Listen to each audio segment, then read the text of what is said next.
As soon as you understand that all the best economists are paid £2 million a year to shut the f*** up and bet on it, what do you think's going to happen to the economy? Wealth of the rich is exploding at the same time that wealth of the middle class is collapsing and wealth of governments is collapsing. Do you not think these two things are f***ing connected? We can fix this. You know, inequality doesn't just have to go up forever. You know, the last time inequality really significantly decreased in this country and across Europe was after the Second World War. That happened because people f***ing fought and demanded it. If you do not fix inequality, your f***ing kids' lives will be shit. And it can get much worse than this, right?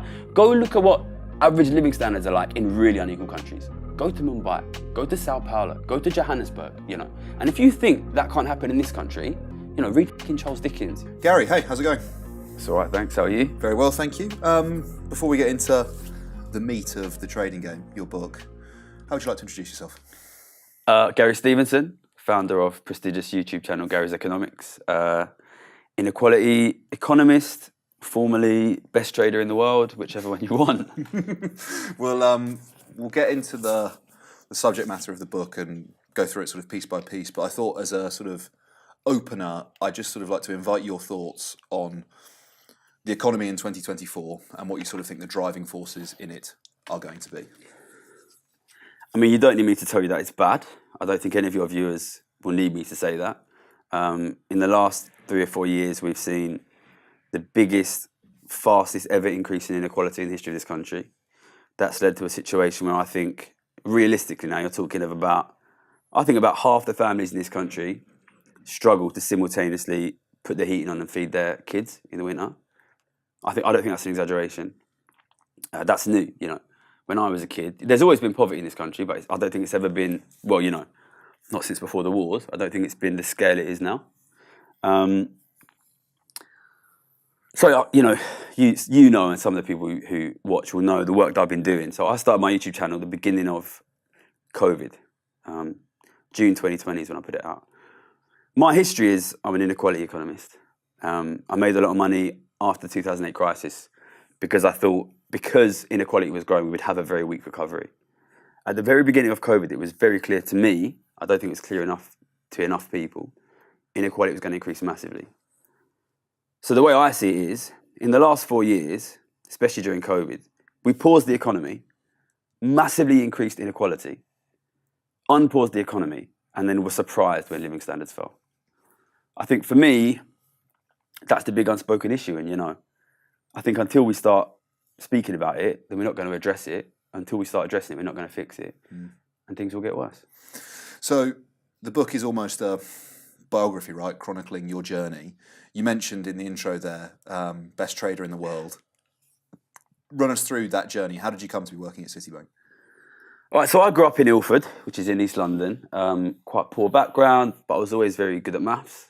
You know, East London, you can see like the skyscrapers in the background, you know what I mean? And I think you grew up good at maths. People just assume, you know, and I assume you'll be a banker. Yeah, don't know what a banker is, but you'll be one. I managed to get to LSE, the prestigious London School of Economics, which is a big sort of finance boot camp nowadays.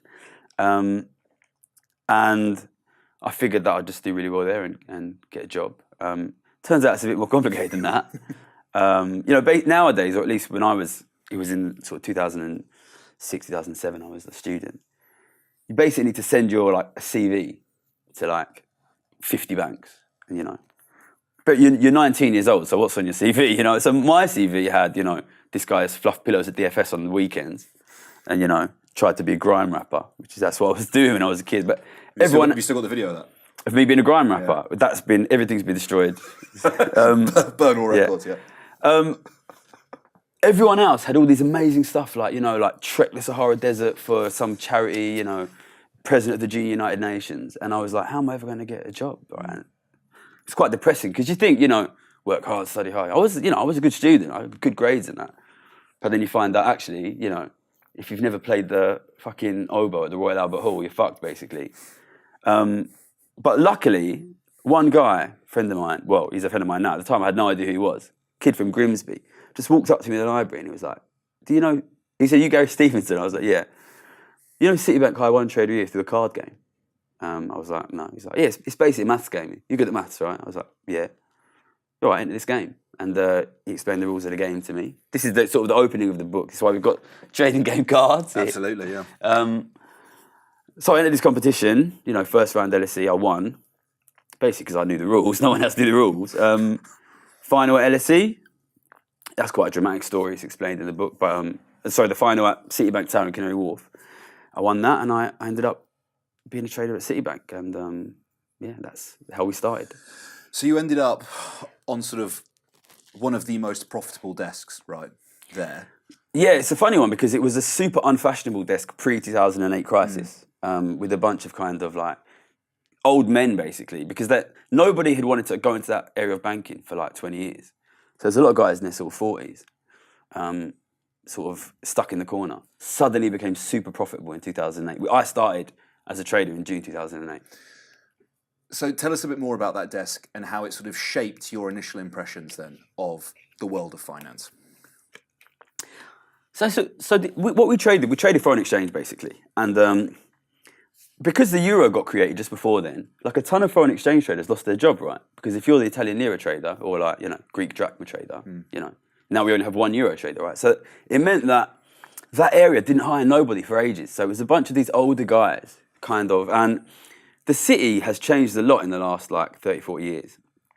Back in the 80s and 90s, it was kind of a bunch of, like I worked with a guy who used to play rugby for, I can't say, in the book he's London Irish, I can't say who he really used to play for, and he got a job because he was a rugby player, and there was another guy who never went to university, worked his way up. So and there's some crazy guys as well. Basically, the people who no other desk wanted ended up. So it's a bunch of nutcases. If you read the book, you'll see. I love these guys, and I'm still in touch with a lot of them, But they were crazy guys. And that nowadays, it's very much these London School of Economics type professional. Their dad is in the part of the Chinese government, or they've been very well raised. But yeah, I worked with these crazy guys, and it was you walk in and there was a guy when I was an intern asked me to paint his flat. He had a flat in Clapham, and he didn't have no doors. He had only rotating walls. And the guy was like 3 floors, a whole cinema room. And I was like kid from Ilford. And this guy was obviously a psychopath. And it was like, fucking if this guy has made enough money, I need to be in here, basically. So kind of, I think it revealed to me that you don't necessarily need to be a genius to make £1 million in finance. I think that's probably the first thing that I realised. How do you see yourself, saying that all of those guys who are on FX were nutcases? Yeah. Do you view yourself as a nutcase, or do you think of yourself at the time as fitting into that group? Yeah, I wrote this book, right? I tried to be as honest as I can. And in a way, you write a book, it's kind of like, I was never like a diary keeper. You go back and you revisit the time. I was a crazy kid. You read this book. I was a crazy kid, I was so competitive. I was that kind of kid. Like, if you give me a game, I'm winning. Like, the internship, there were 3 trading competitions. I won all of them. There was a public speaking competition I won. I never done public speaking in my life. I was that kind of kid. And I think I describe it in the book, like, there's one scene in the book where like a guy wrote me like an email and he says, don't rush onto the trading floor, take your time, enjoy your youth. Once you get in, you'll never get out. And I was like, fuck that. I started working 3 days after my last exam, right? But, when I was a kid, I was fucking poor, mate. Fucking poor. Like, I was like, you can't go on the school trip. So I remember when I was a kid, we went on a school trip to the beach and I lost my plimp soles. And that was it. That was it, school shoes. The only shoes I had to play football in school shoes. You know what I mean? I slept on a broken mattress my whole fucking childhood. I didn't even fucking know. I just thought that's what fucking mattresses were like. You know what I mean? That makes you fucking hungry. Yeah, so, I was a crazy kid, but poverty will do that to you. And there'll be people watching that will understand that. And it must be then really intense to go from that to going to Matey Boy's flat in Clapham with only revolving doors and like a cinema room, and these being the sort of the people that you're hanging around with all the time. Was there like I don't know, maybe culture shock's the wrong word, but what was it like sort of mixing and rubbing shoulders with people like that every day? You know what? There's one character in the book called Snoopy. He was like the junior on the desk. Really nice guy. And he also didn't come from like a finance background. And I talk about, early on we had this conversation where I'm like, you know what, like, these guys on this desk, like, they're all fucking mental, aren't they? And he's like, yeah, but they're making fucking tons of money, mate, so don't fucking tell them, And it's, this guy with the rotating walls is a Rupert character, right? Like, proper public school. I describe him in the book as, what do I say? He looks like he got dropped off unexpectedly at boarding school at 6 years old, and his parents didn't come back till he was 21. and he's like this kind of guy. Like, I'm really quite fond of him, but he's crazy, you know. And you come in, you see the amount of money, and you look. I knew these guys were mad, but it's what you're going to do, right? This is your fucking ticket, you know. So like, you be the Gary they need you to be. And I was going out with this guy, partying and clapping with his fancy boys, wearing my fucking, 20 quid waistcoat from Top Man. You know, I did what I had to do. One of the recurring themes in the book is kind of that no one knows anything, and that extends to senior figures on the trading floor and all sorts. And then we get to the financial crash. Do you think that attitude you describe, or that ignorance that you describe, is still as pervasive now? Do you think things have sort of changed post crash? What's your analysis of that? So I left trading in 2014. I went back to university. I did a master's at Oxford, 2017 to 2019. Right, Oxford University, best university in the world. Those guys do not have a fucking Scooby deal what is going on. Like, they're like, you burn that place down, you make the world a better place. I'm telling you, that economics department is an absolute waste of space. But of course, like, the trading floor is not economics. I think what is interesting, for people to understand, and I talk about this a bit, is like there's kind of two worlds of economics, right? There's the world you see, right? You turn on the news, you read the newspaper, you buy the Financial Times, you buy the Economist. You see Rishi Sunak talking on TV about the economy. The best paid 10,000 economists in the world are all traders. And you will never fucking hear a word. When I'm at Citibank, best trader at Citibank, if the BBC calls up Citibank, what do you think about interest rates, European interest rates, which is what I traded? Do you think they put him on the phone to me? Of course they fucking don't. They put him on the trade to somebody who gets paid 5% of what I get paid, who never even met me in their life. There's a separation. If you're getting your economic analysis for free on the TV, right, and I'm getting paid £2 million a year in a skyscraper somewhere, do you think you're getting good fucking analysis? So I think that the world of public economics, the last 3 or 4 years has really exposed it as it's worse than a farce. It's a comedy. Like, UK government has given out total UK government deficit since the beginning of COVID, £800 billion. That's enough to give every adult in the country £16,000 each, right? You give out that amount of money, somebody's going to end up with it. You're going to massively change the wealth distribution of the country. You have to ask, who's going to end up with this money? Who did the analysis? Did the Labour Party do it? No. Did the Financial Times do it? No. Did Oxford University do it? It's not even that the analysis was wrong. They didn't even do the analysis. I honestly think, like, the state we've come to with regards to public economic analysis is such a farce. But as soon as you understand that all the best economists are paid £2 million a year to shut the fuck up and bet on it, what do you think's going to happen to the economy? Can you tell me then about those bets, those trades you made post 2008 that led to you becoming the best trader then at Citibank? Yeah, so it was 2011 when I was Citibank's top trader. And so basically, I started working in 2008, right? Just before the crisis. Crisis happens, everyone's like, oh, that was a surprise, right? But I think a lot has been spoken about the crisis itself. For me personally, I think what is interesting is what happened after the crisis, which is during the crisis, because central banks like the Bank of England cut interest rates so much, massively, all the economists, we are taught to believe, massive interest rate cuts cause massive economic stimulus. So we were like, okay, 2009, massive recovery, This, I think, should remind you of the way people spoke about what's going to happen after COVID, by the way. Do you remember the Roaring '20s? Yeah, I do. Pent-up demand. So 2008, everyone's like, 2009, massive recovery. Didn't happen. Okay. 2009, everyone's like, 2010, massive recovery. Didn't happen. 2010, everyone's like, 2011, massive recovery. And, that's when I start to get suspicious, basically.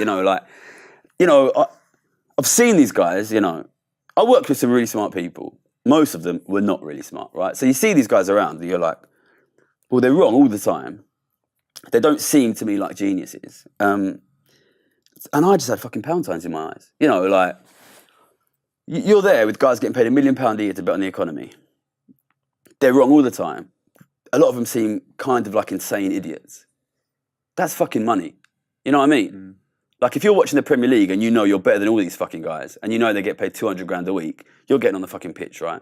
So for me, I was like, well, I can fucking do this, right? I want to understand what was happening.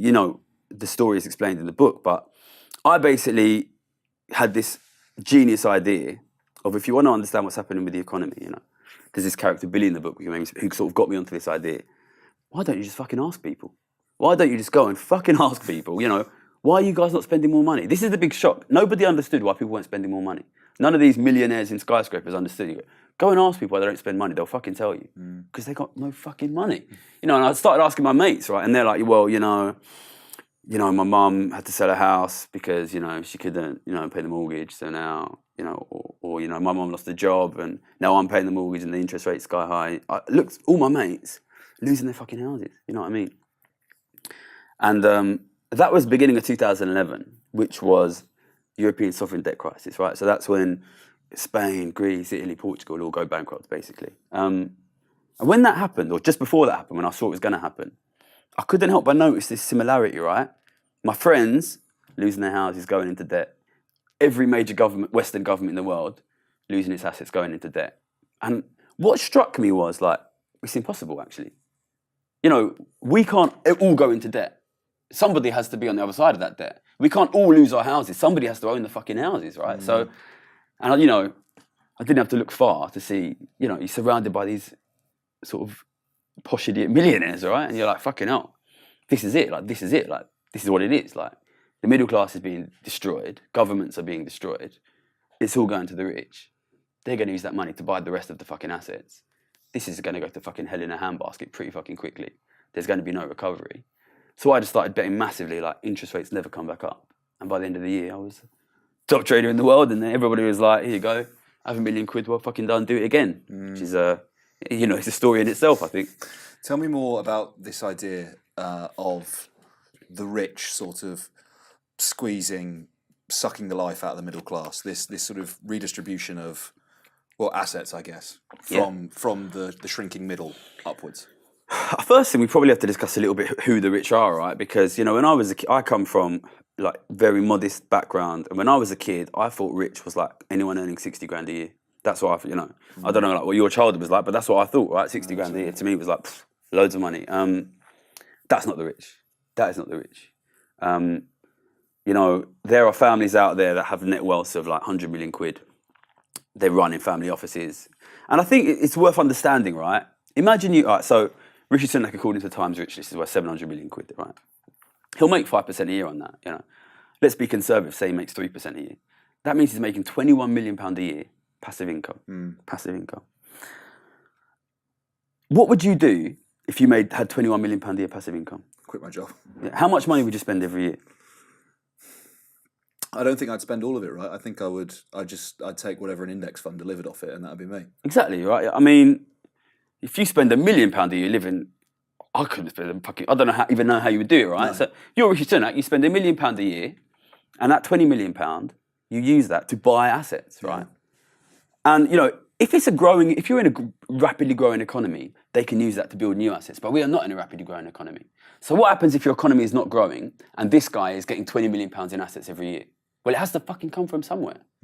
So if, I always think people need to look at their family, and what percentage of your home did your dad own when he was your age? It's going down, right? It's going down. If you look at the youth home ownership is collapsing, right? Those houses are not fucking disappearing. Look at government debt, it's going through the roof. Look at mortgage debt, it's going through the roof. Someone is on the other side of that debt. I think Tony Blair famously said, I don't mind if the rich get rich, right? If the wealth of the rich is exploding, at the same time that wealth of the middle class is collapsing, and wealth of governments is collapsing, do you not think these two things are fucking connected?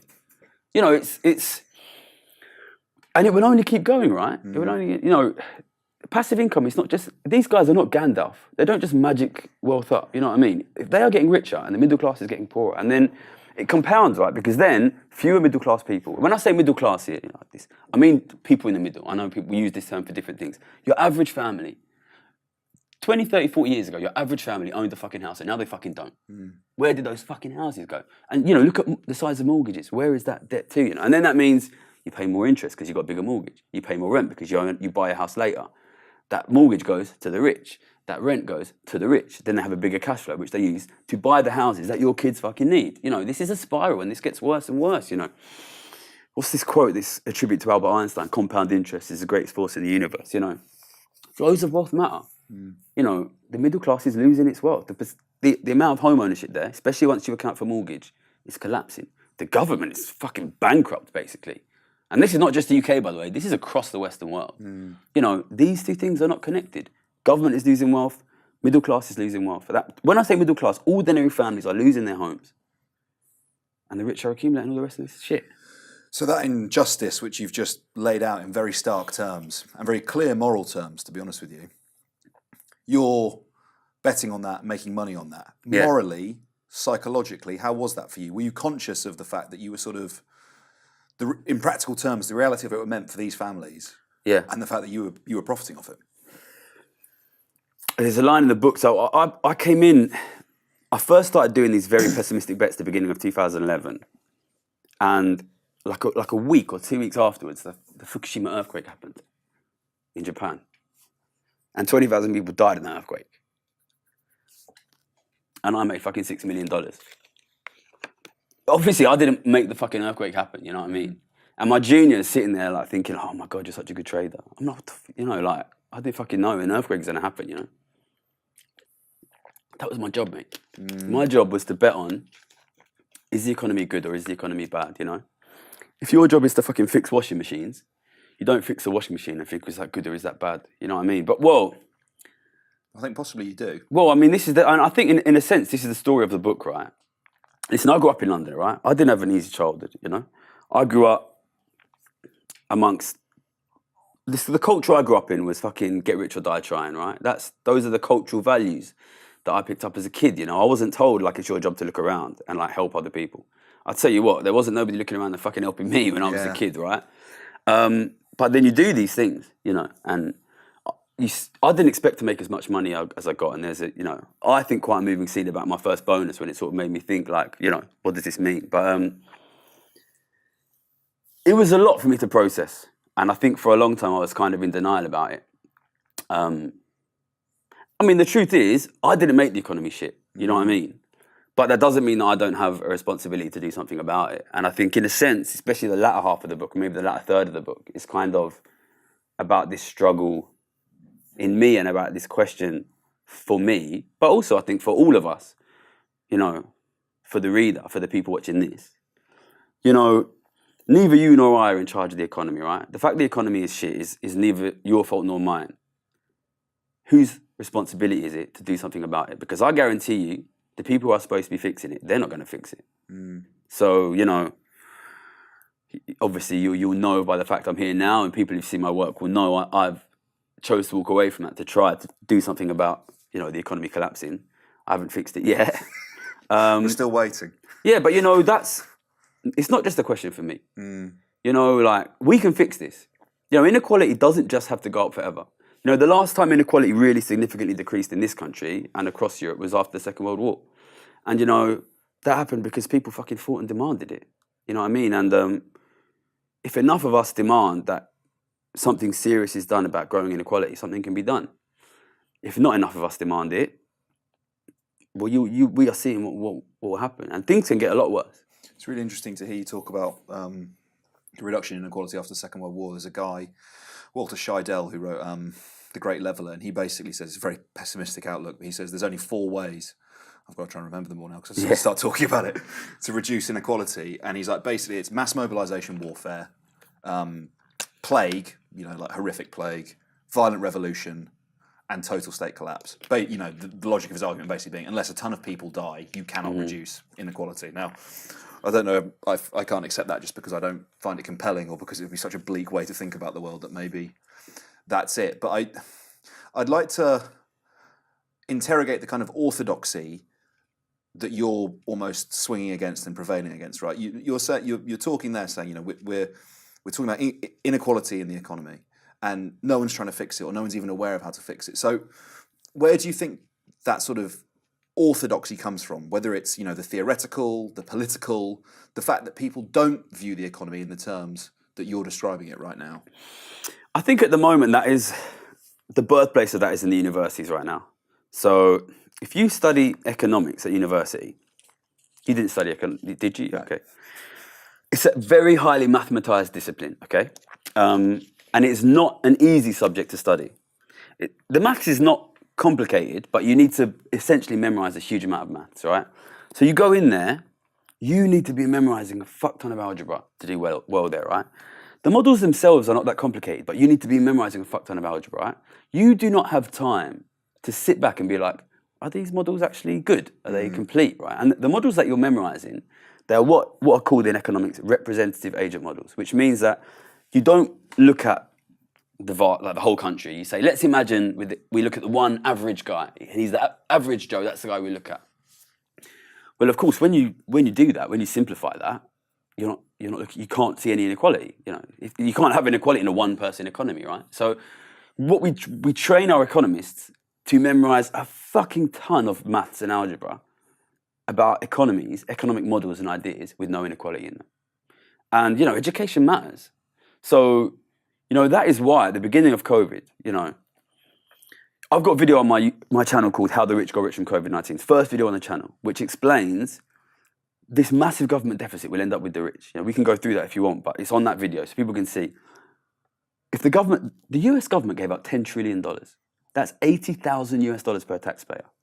You need to fucking know who's going to get that. And the most amazing thing is not that it happened, but that nobody asked the question, who is the guy who's going to get massively, massively richer here? And we can only have that situation when economists have been almost brainwashed to never think about distribution. And I think this is, the reason I'm a multimillionaire really comes down to one simple fact. I understand that wealth distribution matters. And that's why I'm fucking right year after fucking year. That's why I was fucking top trader in the world 2011. That's why you can go and read my articles and watch my videos from 2020 saying there's going to be a fucking cost of living crisis and inflation crisis, because I understand that distribution fucking matters. And this is, I honestly think, I don't think I'm going to fucking change the world one person, but ideas are powerful, right? If enough people in this country understand that the reason that their fucking kids can't get houses, in many cases can't have families, struggle to feed their kids is because of growing inequality, then we will fucking stop having it. But people need to understand, I think not enough people connect. People don't realize the reason they're poor is because of growing inequality.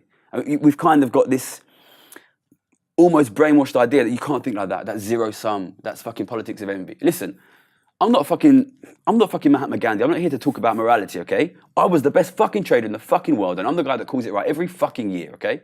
If you do not fix inequality, your fucking kids' lives will be shit, and it can get much worse than this, right? Go look at what average living standards are like in really unequal countries. Go to Mumbai, go to Sao Paulo, go to Johannesburg, And if you think that can't happen in this country, read fucking Charles Dickens, you know what I mean? It can happen here, it will happen here, You need to protect your wealth distribution. If you move to a super elite country, then life will be shit. Find me one country that's super unequal where life is not shit for ordinary people. Why do you think it is? Is it like just British exceptionalism, this idea that, okay, things might be bad, but they'll never be that bad. We'll never become Sao Paulo. We'll never become Mumbai. What do you think is going on there? Is it a political thing? Well, I mean, look, the truth of the matter is we have lived through, the 70 years after the Second World War in the West, in Europe, in North America, were probably the best time and place to be a human, you know what I mean? And I think there's maybe a little bit of a kind of lazy subconscious racism there, which is, look, the Western world was really, really rich. Maybe we're just great, you know what I mean? But the reason the Western world was rich, in my opinion, was because it moved to a much more equal situation. And we're losing that now. But, people live 70 years, they don't see the grand sweep of history. The truth of the matter is, if you're a historian, you look back, that 70 years after the Second World War, that was the exception. Most of history, including in Europe, including in the UK, is mass poverty, terrible living conditions for the masses. A small elite living a very luxurious life, That is most of history in the UK, in France, in all of Europe. We can go. I don't want us to go back there, but people, and it doesn't bring me no joy to make these super pessimistic predictions, but people need to know that, because if they don't realise it, then it will come in without them doing anything about it. Well, then let's talk specifically about housing for a little bit, because I was in the FT, I think this weekend actually, that in terms of the average house price versus average earnings, we're now up to about 8 times, right? The last time that was the case in Britain, 1876, right? So it's before the invention of the car. Queen Victoria on the throne. It's a long time ago. Yeah. For a start, could you talk about how inequality impacts on I guess you call it home ownership, but perhaps it might be better to refer to it just as asset ownership, Yeah. perhaps. So the simplest way to understand this is, if you give £1,000 to an average man or woman on the street, they will spend that, quite possibly that year, but almost definitely within the course of their lifetime. Most average people die with very little accumulated wealth, which means they spend everything they make, you know.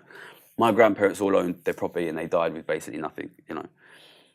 Ordinary people spend the fucking money they make in their lives. If you give £1,000 to, you know, somebody worth 700 million quid, they won't even fucking notice. It goes into the investment account and it accumulates, which means it's buying assets. So what that means is poor people buy goods and services, ordinary people buy goods and services, rich people buy assets. So in like a mass market economy, what you have is, you know, goods and services are expensive because people want them, which sounds bad, but what's your job? You provide goods and services. So that's good because you can get a good wage because you can sell stuff that are worth money, right? In an expensive economy, what is worth money? It's what the rich want. And what do the rich want? Assets. So if you go and look at, I think a lot of people in this country, they look at like these historical graphs of house prices as a multiple of earnings, and they say, oh, this is fucking unsustainable, mate. Go and look at what it's like in really unequal places. Go to Hong Kong and see, you know, go to Sao Paulo and see what the average wage buys you in terms of housing. You know, go back and look, you know, read your Charles Dickens, you know, look at what the average person got for housing back then. You know, really unequal places have never provided good quality affordable housing because at the end of the day, you are competing with very rich people to own those properties. And what the rich people want, I've got nothing against rich people. I am a rich person, right? Rich people buy assets and they hold assets and they accumulate assets and they naturally empire build, you know, because the money grows itself because of compounding interest, right? Yeah, you know, you are in a competition with rich people for assets. If they are really, really, really, really rich, then you can't. I think COVID shows that better than anything. You know, COVID was a massive accumulation of cash by rich people. People were predicting a house price collapse, you know. If you give rich people 800 billion quid, you know, house prices will go up. And I don't think we've seen anything like the last of that. I think house prices will go absolutely mental in the next few years in this country. Because, you know, the rich still have that money. They have a lot of money, you know, and you know, they'll either use that to buy houses directly or to mortgage lending, which indirectly pushes house prices up, you know. Rich people buy assets. If you give all the money to the rich, asset prices will go up, you know. Is it a simple question of supply and demand, that if we were to, you know, simplify the planning system, embark on this massive program of house building, not that I see that there's much political appetite to do that from either party, but nonetheless, boost the supply, would that do much to sort of equalise the market, you see, or bring the prices down? So I used to work in the city, and it's a very international place. Then I went to study at Oxford, very international place. I studied at LSE, very international place. I speak to people a lot about what the economy is like where they're from. Every single person in the world thinks there is a massive house price crisis caused specifically by the planning system in the city they live in. People in New York think this, people in London think this, people in San Francisco think this, people in LA think this, people in Tokyo think this, people in Shanghai think this, people in Sydney think this, people in Vancouver think this, people in Toronto think this, people in Rio de Janeiro think this, right? This is a fucking global problem. And it's not even just, look at stock prices. Every asset in the world has gone through the fucking roof. This is a problem about asset prices broadly, and it's clearly global. So, you know, we can fucking hang, draw, and quarter Sadiq Khan if we want, you know what I mean? And yeah, I've never met the guy. He might be a prick, I don't know. He might be lovely, you know, don't get mad, Sadiq Khan. I've never met you. I'll cut it out and send it to him. Yeah. It's a global problem. It's a global problem. And it's, you know, I think we need to just be a little bit more broad-minded about things. Well, go on then. So what, in terms of broad-minded solutions, how do you see, what is the way that we should address it then if it's not the things that I just mentioned? You know, I think you need to deal with these problems at the cause, you know. We've got to stop addressing like the million symptoms, you know what I mean? Okay, housing is unaffordable, the NHS is unaffordable, wages are collapsing, you know what I mean? Holidays are unaffordable, you know. All of this, in my opinion, is caused by rapidly growing wealth inequality, even regional inequality. I'll say one thing, one good example, right? Economists will tell you the reason London is expensive now is because people prefer big cities now. And it's true that a lot of big cities have become unaffordable, okay? So why is Oxford fucking the second least affordable place in the country? Why is Verbier in the fucking Swiss Alps gone through the fucking roof? Why are the Hamptons expensive? You know, why is Newcastle, which is a big city, why is Glasgow, which is a big city, why have they not become expensive? The reason is rich people don't fucking live in Newcastle, but they do live in fucking Oxford. You know, this is not about big city, small city. This is about if you give all the power, all the economic power to a tiny group of people, then everybody else needs to live where they fucking live. Otherwise, how do you get a fucking job? You know, if you have a good distribution, everyone is a worker, everyone is a consumer. So I can live with a group of people, we're all workers, we're all consumers, we all work for each other, we all consume off each other. If you give all the power to those guys, you know, they don't live in Newcastle, they never go to Newcastle, they don't study in Newcastle, then what do the people in Newcastle do for fucking work? You know, I'll say it a million times, distribution matters, and I think, you know, you need to cure you need to cure the cause. You know, if you keep trying to afford things you can't afford because you're poor, because all the wealth went to the rich, and you never do anything about the underlying. It's like we're playing chess, and I let you take my pieces one at a time, and then say, okay, well, how do I win? You need to deal with the structural problem. And this is why, you know, I'll say it a million times, if you deal with inequality, you can make things better. If you don't deal with inequality, you'll make things worse. And people can point and call me a communist as much as they fucking like, right? I make millions of pounds betting on this, all right? That doesn't sound very fucking communist to me, all right? I'm not here because I'm a good person. I'm here because I'm a good fucking economist, and I don't want this fucking country I grew up in to go down the fucking toilet. That's as simple as that, mate. Man, for sure. What's the mechanism? What's the leveler? You know, obviously barring famine, plague, revolution, violent revolution. I think we obviously want to avoid those things, right?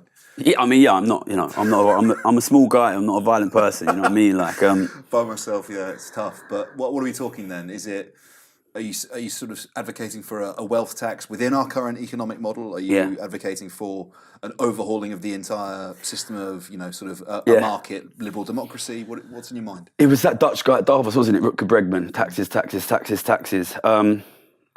Listen, people hate taxes. But if you're in a situation where if the wealth is flowing out of the middle class and out of government and into the rich, and as a result, your middle class is becoming poor over generations and your government is becoming bankrupt over generations, what the fuck else do you do? You know, if you look at, it's hard for me not to look at what's happening now and not be reminded of the early 20th century. And that took a fucking war, you know what I mean? A fucking genocide, right? I don't want to see that in my lifetime, right? Taxes are a solution, and you know, people hear that and they're like, oh my God, don't fucking tax me. You know, this is not about people with £1 million. This is about people with 10 million quid. If you don't stop the wealth flowing to them, then in the end, they will have all the wealth. And taxes are the obvious solution, you know, and there's a video on my channel called The Wealth Time Limit, which is kind of like just an idea to think about, which is zero tax solution. You just say rich people, 120-year time limit on wealth. So you can give it to your kids, you can give it to your grandkids. If they've still got it when you're 120, it's gone. So basically they have to spend it. If they spend their wealth, they sell the wealth, spend it, then what does it mean? It means people who are working end up owning that wealth. You know, you need to, you know, it's not popular, but you need to do some fucking class analysis. You know, how do we get the wealth? You know, I think focusing on flows of wealth, it really can clarify your understanding of the economy. Which groups are accumulating wealth? Which groups are losing wealth? And, you know, realistically, there's only two ways to do it. You either tax the rich or you make them spend a fucking massive amount of money. Remember, Rishi Sunak, £21 million a year passive income. And there's people out there much richer than Rishi Sunak, you know. So, you know, probably you need some combination of both, which is you need to aggressively pursue higher spending of the rich, and you do need to tax them more as well. We'll talk a little bit more about the sort of competing political solutions on offer right now in the UK. But just to focus on Sunak for a second, because, I mean, look, you had some pretty choice words. You've had some pretty choice words in the interview, but in the book as well about your colleagues on the desk, which you know in varying shades describe as dysfunctional geniuses, public school boys, etc., etc., etc. Rishi Sunak, Winchester College, ex-Goldman Sachs, and I usually try and I almost like shy away from being like, well, he's so inordinately wealthy, but I mean, as you actually demonstrated in terms of scale, there are plenty of people who are richer than him. But nonetheless, he's a very, very wealthy man, and I'm in two minds about whether that should be relevant to my analysis of him as Prime Minister, right? It's like, because actually, should you play the ball and not the man? You know, should you just think about his policies and his political solutions and disregard the fact that he is as wealthy as he is? Yeah. but I kind of am shying away from that more and more because I just, when you see him go into a petrol station, not know how to use a credit card, you're sort of thinking, well, how on earth can you have any idea about the sort of economic reality that most of the people in the country you govern are facing? I mean, if you're me and you're somebody who has made an awful lot of money by betting for a long period of time that growing wealth inequality and growing capture of wealth by the very, very, very rich is destroying broad living standards, then of course you're going to be very worried when a man whose father-in-law is one of the richest men in the entire world becomes prime minister, right?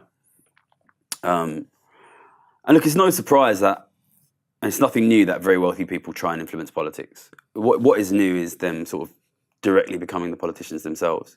Look, I don't judge people based on how rich they are. You know, I know there are good people who are rich people, and I know there are bad people who are poor people. I grew up with some of them. But incentives matter, right? If I'm right, okay, people can say I'm wrong. You know, if you think I'm wrong, just call me a dick in the comments. If I'm right, and the problem is like growing wealth inequality, which is like growing wealth captured by the very rich, is a man who is worth 700 million quid and whose father-in-law is one of the richest men in the world likely to fix that problem? You know, like, if you've got cancer and like your doctor is a guy who's like betting on like cancer being the next big thing, you know, he's got a lot of skin in the game here, and it's not in the right direction. And that doesn't mean he's a bad. I never met the guy, all right, and I've been critical of his policies, but you know, this is not. I don't think we benefit necessarily by personalising things. It's a systemic problem, but you know, if the situation is the super rich are doing well while the rest of us are struggling, he is undoubtedly super rich, you know, and that it concerns me. Well, let's talk about the policies then. Let's do that. And we live in a first past the post system here in Britain. It's virtually impossible for a party that isn't the Labour Party or the Conservative Party to govern the country. Mm-hmm. We're starting to see more and more flesh on the bones now as we approach a general election about what the sort of two competing visions, economic visions, are going to be. There's actually a fair degree of overlap. You know, Keir Starmer suggesting that his Labour Party will actually adhere to the same fiscal rules as the Tories, at least for the first couple of years of a Labour government. But even from like a more philosophical or theoretical perspective, you know, it is broad stroke liberal market democracy, capitalist system. So, I mean, to start with, I just sort of probably just invite your general assessment of the two parties' competing economic beliefs and whether or not you feel like it's a legitimate choice between the two politically. I mean, I don't think you'll find many people who disagree with the fact that there's very little distance between the two economically. It feels a little bit Coke Pepsi, doesn't it? You know, I think the Conservatives are very unpopular. Living standards have collapsed under their governance. That's pretty obvious. I don't see any realistic desire to combat inequality. There are some people that say, "Oh, but he's just pretending to not care about that when he gets in." And I think we'll get to test that out. I think very probably. I'll be very surprised if he does anything serious. But look, I don't want to kick on Labour. Listen, there's centre-left parties in power in many Western countries, including the USA, Spain, Germany. None of them are doing anything really serious about wealth inequality. And this is because not enough people think that the problem we are facing is fundamentally caused by wealth inequality. This is why I think the idea is very powerful. You know, I'm always reminded of Brexit. When Brexit first, at the time of the referendum, main three English political parties dead against it. Now you have the main two political English parties have to support it. Why? Because enough people said this is what we fucking care about. And you know, I'm not saying I'm a lover of Brexit, right? But this shows public opinion has power. There's a reason why billionaires buy fucking newspapers. You know what I mean? If you can control the public opinion, we do still live in democracies, you know. If enough people say we need to do something about wealth inequality, we'll get it. But, you know, I speak to Labour MPs off the record, you know. I'll be open to Conservative MPs, but none of them have messaged me. Never got in touch yet. None of them have messaged me yet. And, you know, some of them are like, yeah, you're right, you know, we need to do something about it. But we don't think it's a vote winner, you know. And whether that's right or not, you know, we the people of the country, and I'll do my bit, we need to persuade them, no, we think it is a fucking vote winner. And if we don't fix it, things will get worse. My real concern is Labour comes into power, They don't do anything serious about wealth inequality. Living standards continue to fall, maybe at a slightly slower pace, hopefully. It's been fucking quick pace the last few years, so it better slow down. And then people say, well, fucking that didn't work. Centre-right doesn't work. Centre-left doesn't work. We'll try something else. And, you tell me what the most likely alternative is at the moment. What are the other voices out there saying? Well, you look at Europe and it's right-wing populism. Yeah, it's at best it's anti-immigration, but those guys come in, they don't fix the economy. What comes after that? It's hard not to be reminded of the early 20th century when you look at what's happening. If living standards keep falling, the centre will collapse, and when the centre collapses, to be honest, anything can fucking happen. It's a very worrying thought, to be honest with you. Okay, so looking ahead to the rest of this year and before we sort of draw things to a close, I was going to invite predictions for 2024 from you, but you've made it pretty clear that actually you suspect living standards will continue to fall over the course of this year. Yeah, I mean, inflation's come down a lot. Inflation probably will continue to fall. How far it comes down, maybe it'll get down to target, but it will continue to fall. I think in the next 6 months, like first 6 months of 2024, we'll see inflation come down more. Bank of England will start to cut rates. It's 5% now. It could go down to as low as, markets think like 4, but it could go lower than that. Could go as low as 3. I think what that would then do is all this at the moment. These rich guys who've accumulated tons of cash during COVID, sitting on it, getting 5.25%. When that's 3%, they'll be like, "Fuck this." They'll start lending it out. People will be able to get mortgages again. They'll start buying things, and I think you'll see the mother of all. This might be 2025. I think in the next years we see the mother of all asset price rallies. I think house prices go through the roof. Really? Yeah, it might take a couple of years. It might be a bit longer than 2024. I think house prices will go through the roof. I think stock prices will go through the roof. And that actually really worries me because, I know you have a lot of young people watch this. I think young people know house prices going up is bad in most cases. But that will be so divisive in our society because some people own houses and they'll be like, fucking quids in. They will feel that way, even though really there's no way to benefit from it other than selling your house, in which case your kids will never own a house. But I think that's going to be potentially really divisive. And it will also collapse living standards because it means young people have to rent for longer, possibly rent for their whole lives. Rents are already going through the roof. If house prices go up, they'll need bigger mortgages, have to pay interest for longer. I just worry about how divisive that will be for society. But, Labour will almost certainly win the election. They'll probably get an outright majority. They might not. I think the public will turn on them very quickly because they won't provide the living standard increases. And, living standard is the only thing that matters really politically for people. I know the Conservatives are trying to make refugees a thing, but at the end of the day, It's the economy, stupid. People can't feed their fucking kids. Yeah. I think it's really interesting to hear you talk about that being the dividing line in our politics because I talk about it quite a lot and I see that division between sort of a wage class and an asset class. And more closely now, that also resembles demographic lines, right? The asset class is the older generation who own their homes, and the wage class is the younger one who don't. And at some point, if it continues on its current trajectory, there has to be some form of political conflict, right? There has to be, and I don't actually know what form that takes. Yeah, but it's interesting, right? Because what you have is this conflict between people and their kids, people and their grandkids, and